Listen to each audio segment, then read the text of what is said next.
గాజాలో ఇజ్రాయెల్కి ఎదురు దెబ్బలు తగులుతూ ఉన్నాయి. 220 మంది ప్రాణాలు కోల్పోయారు ఇజ్రాయెల్ సైనికులు. తాజాగా 220కి చేరింది.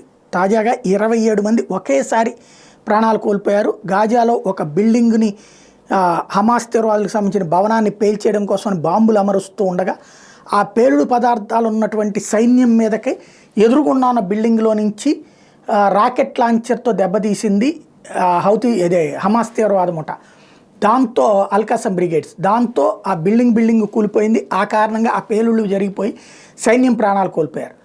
అయితే అది ఒకవైపున దానికి సంబంధించి బాధపడుతున్న టైంలో ఇజ్రాయెల్ లోపల ఉన్నటువంటి పోర్ట్ మీద తాజాగా జాడి చోటు చేసుకుంది. In a big development. ఈ దఫా ఈ హమాస్కి మద్దతుగా ఉన్నటువంటి ఇరాక్లో ఉన్నటువంటి Islamic resistance in Iraq has launched a direct attack on Israel again.